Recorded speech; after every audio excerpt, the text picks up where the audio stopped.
It seems that every season of the challenge, MTV tries to pull at least one player that hasn't been on the show for a while. I mean, look at Amanda on the new Spies, Lies, and Allies, which I'm insanely excited for, by the way. Teresa on Double Agents, Laurel and Jordan on War of the Worlds 2. But who are the best and most exciting comebacks? So I'm gonna go ahead and take the money and run, teacher. I'll win every fight. Rookie Revolution. This is the game!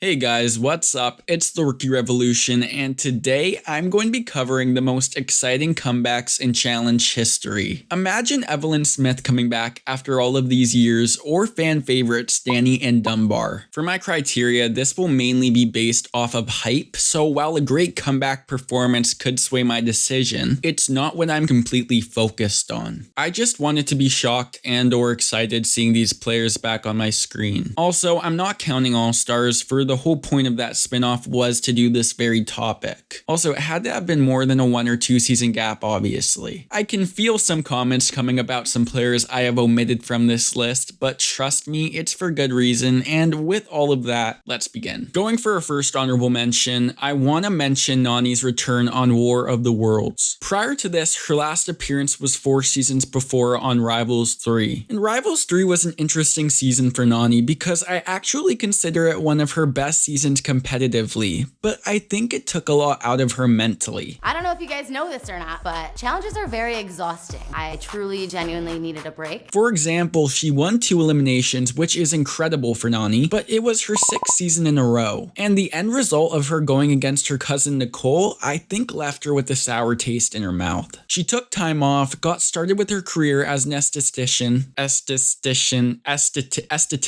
there we go, esthetician, nailed it, and I think she just worked on herself. When she came back for War of the Worlds, I think Nany had a new sense of life in her that translated very well, and she put up an excellent performance with Turbo. I'm back and I will do whatever it takes to win. It's my time to get that title of being a champion. I fear now with her return, she is on her 5th consecutive season again. I just don't want her to burn out like she had done prior, but seeing Nany back was super exciting. Number 10 for me is Tyler Duckworth. He was on the Duel 1 and the Gauntlet 3, but he didn't do particularly well on either of them at all really. But then 5 seasons later, he returned honestly quite randomly on Cutthroat. I'm sure I'm not the only one who thinks this, but did he not seem like a completely different person when he returned? He was more mature, he was in better shape, and he just had a better attitude. It was, in all honesty, a very welcome change. Tyler officially became a badass. Tyler had to fight his butt off on Cutthroat, winning 2 eliminations and lasting 45 minutes against CT, while Bananas lasted 19 seconds. He then made the final with his team where he won his first title. He came back the next season on Rivals and was partnered up with longtime rival Bananas, and they were the most well-rounded team of the season, winning 3 dailies and 1 elimination while having a stranglehold politically until the end, of course. Then they won the whole season. Tyler had 2 early exits, disappeared for 4 or so years, and came back and won twice, back to back, which is just ridiculous. He never got cast again after this for some odd reason, but Tyler on his 2-season stretch doesn't get recognized enough. He's one of the most well-rounded players of all time, and in my opinion, the best swimmer in the history of the show. I was actually a very good swimmer. I won countless state titles, set a bunch of state records. I competed at the national championships, went to NCAA. Frank Roessler is my number 9. Listen, any chance I get to talk about Frank, I will. He's one of my favorites of all time. So Frank's first season was on Battle of the Sexes 2, and in all honesty, he was very forgettable. He made it a decent way through, but had no real impact on anything. His most memorable stint on the season was his fling with Angela. But 6 seasons later, Frank showed up to compete on the Gauntlet 3 for the Rookies team. He instantly got into a showmance with Jillian, and together they kind of made up this underdog power duo within their team, as for most of the season they were on the outskirts of their team. Is the Rookies, and then there's Frank and Jillian. Honestly, Frank got along more with the vets, which for his own game was very smart. The Rookies don't understand. You have to align yourself with someone else to stick around, so I need to align myself with the decision maker on the vets. It shocked me how underestimated Frank was, getting thrown into 3 eliminations, beating bigger guys. He earned the respect of everybody by the end, and he became the leader of his team, even to the dismay of people like Tori.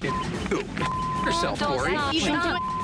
Frank in the final was actually the only person who continued digging after his team thought they lost. He became a champion, and MTV clearly loved him, as they put him on the main poster for the season with Kenny, which is a major accomplishment. All in all, Frank really made the Gauntlet 3 one of my favorite seasons. He also might be the most successful person post MTV. This is actually the first time I've won something. Next up, we have Landon Lewick, who many consider the best to ever play. Landon appeared back-to-back on the Inferno 2 and the Gauntlet 2, in which he won both. This is my first challenge. I am a winner. I do feel good, and I'm ready for my next one. Landon was a little invisible on the Gauntlet 2 though, I'm not gonna lie. Landon would then not appear till 6 seasons later on the Duel 2. Now, why would a fan favorite player like Landon not be back for so long? Well, I've personally heard production found him boring, but someone fought to give him another season, and I'm really glad that they did. The Duel 2 is easily one of the best individual season performances of all time. He won 5 out of 9 daily challenges and did by far the most ruthless move of his challenge career of cutting Isaac's toenail, in which he worked so hard to grow. Landon cut his toenail, which needed to be cut. That thing was about 7 inches long. It was freaking out the kids. I've been growing out my toenails for about 4 months now. Kind of proud of him. Fell asleep and Landon cut him off. He cut him off with a man's toenails. The man. He's just a bad man. Everybody knows it. He ended up losing the Duel 2 from a BS elimination and came back one more time on Fresh Meat 2, where he got the last draft pick in Carly, also known as Local Woman from the Real World Las Vegas 2, and he literally dragged her half-conscious body up to the finish line. Carly's feet are starting to slip out, so I literally stick my head in between her butt cheeks and start pushing her up this mountain to the finish. Like I said, push, pull, carry, whatever it takes. It was one heck of a way to end his challenge career, and he has some of the best stats of all time. The reason he's pretty low on this list is because, as I said, he isn't the type of person where you can really feel his presence shape a season, really. At number 7, we have Rachel Robinson, which is a very interesting one. Rachel had a big up and down season on the Inferno 2, and after her second place loss, she took some time off until 6 seasons later when she came sporting a new haircut on the island. I am a true veteran, and honestly, I've really changed a lot. And I have no friends coming into this. I'm totally alone, and I like it. Let me tell you, if anyone has a badass presence on this show, it's Rachel. Her return was exciting, and she made a decent splash going against the Majority Alliance. Unfortunately for her, she went home pretty early. She, however, had redeemed herself, coming back again and winning the Duel 2. But listen, like I said, Rachel is just such a badass presence to have on this season. At number 6, I have to say Abram Boyce. Honestly, on Battle of the Exes, Abram just didn't really feel like his usual self. He was oddly quiet and reserved, well, until his elimination against Ty. He had a disappointing early exit and wouldn't come back till 5 seasons later as a replacement for Tony and Shane on Battle of the Bloodlines with his brother Mike. TJ blows the horn, and you go for it! Give me the stick, you stupid son of a bitch! Die! Die, die, die, die, die! And Abram made Bloodlines his season. He was the most entertaining he had ever been, and this is the season Cara Maria cheated on him. And as you all know or guessed, he just lost his mind. I mean, he performed wonderfully with his brother, but I mean, look at his after show appearance. We didn't know if he was gonna kill Tom. I am gonna be watching this with Cara Maria in that room. Do you understand me? I will do this all day long. Take your hands off me. My governor? Lower your voice. Not working, man. Yes, sir. My apologies.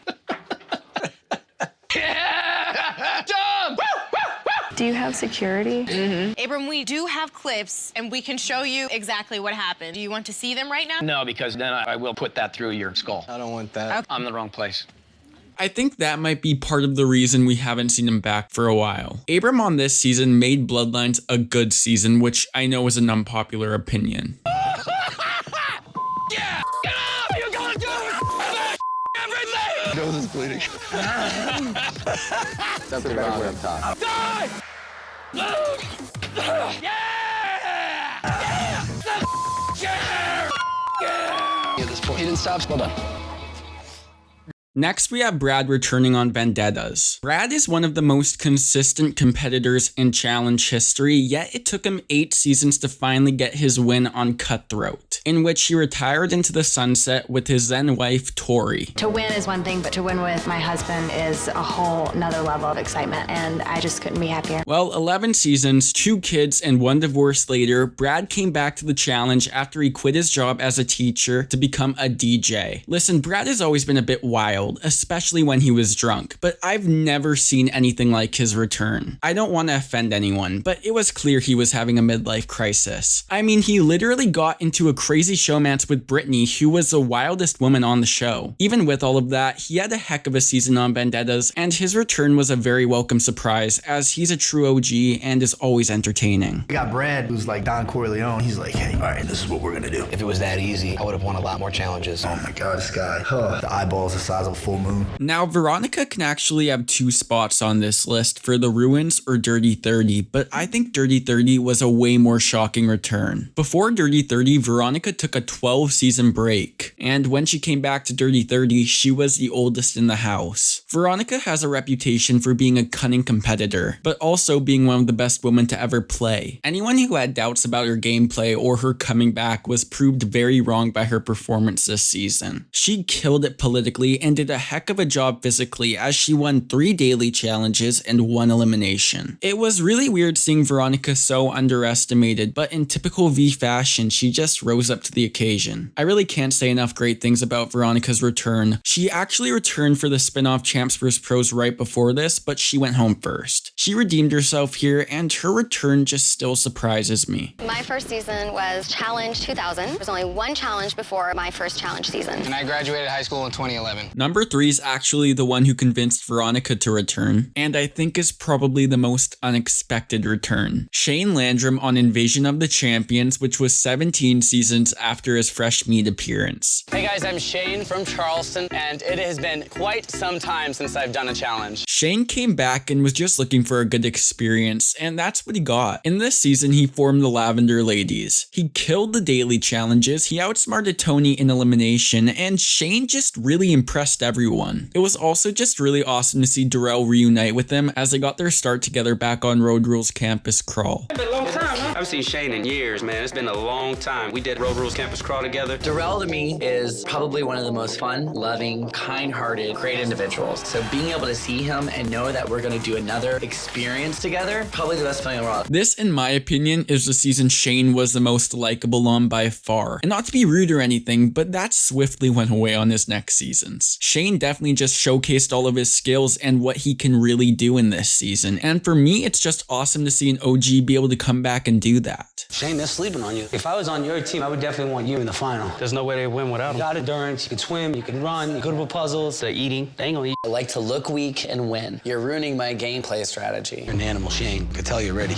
The guys that are left all operate the same mentality. Strength, strength, strength. And then you have me. I know I'm not the strongest player, but I do feel that I'm the most well-rounded, and that's the truth. I really just hope they don't hurt me. Number 2 could have been Wes from War of the Worlds 1, but I went with Wes on the Ruins. Once upon a time, Wes met a woman named Johanna on his Real World season, and after chasing her the whole time, they finally got together, and their relationship lasted a while. Wes won the Duel 1 and was planning on using the money for their future, and Wes retired right then and there. Well, they broke up, and on the island, Kenny, Wes's former friend, got into a showmance with Johanna. This was a big deal, and it led Wes to come back on the Ruins when they were both there to confront them. I saw the opportunity to be with 2 of the most important girls that have ever been in my life. To be there with someone that I would consider a hated enemy, to me, was just too hard to pass up. Wes didn't tell anyone he was going to be there on the season. Wes just came on to cause havoc, honestly. He made the first 2 episodes of the season the 2 most entertaining in challenge history, and I'm not even joking. He had his whole team against him. He was throwing challenges to sabotage them. He was fighting everyone. He was just peak Wes being Wes. These people one-on-one are scared to death of me. They know that one-on-one stacked up next to each other, I'm stronger and smarter than everyone here. This season started Bananas and Wes's rivalry. It caused Kenny and Wes's rivalry to come face to face. Kenny here, who is the one who ruined any chance of a friendship that I could possibly have with Johanna. The fact that she was willing to risk all that for a random hookup with someone like Kenny, of all people, was extremely hurtful. I don't care if the kid lives or dies. I'll kick every freckle off your face, you ugly little bastard. It was all just amazing. Unfortunately, he ended up getting eliminated halfway through, and this season for some reason made Wes never take a long break again, really. I didn't even trust you in life. In life? I know, that was one of our biggest problems. Yeah. Number 1 is just straight up CT on Rivals. I'm back. Every single time I hear him say the words, "I'm back" on episode 1, I just get goosebumps. For some backstory of why a staple like CT had to take a break, let's go back to the night of the attempted murder, the Duel 2. I'll win every fight. You kidding me? Yeah, I will smash his head and eat it. CT tried to kill Adam. I have to say, CT went through hell before this season started. His brother was tragically murdered, and I'll link the whole story in the description, but it's heartbreaking. I don't feel like I was there. My brother actually passed away on me. I had no business being on that show at that time. And with that, you can see that CT was distraught heading into the Duel 2. So the fight happened, and CT, I wouldn't say got banned, but people threatened to quit if he showed up. Move on to Cutthroat, 3 seasons later, and he was a mercenary. But he did absolutely nothing worth noting. Not any iconic moments or anything. What? Nothing at all. But then Rivals 1 came around, and he was partnered with Adam. And CT, I gotta give it to him, was a changed man. I'm excited to see a bunch of these clowns I haven't seen in a while. Johnny's still Johnny, Kenny's still Kenny, Evan's still Evan, but he looks pregnant now. I don't know what happened. A lot of people didn't know that my brother was murdered. I was actually shot in the back, and it woke me up. I'm not my own worst enemy anymore. Everyone in the house was scared to the core by him. It was hilarious. He was public enemy number 1, and all CT did was breathe.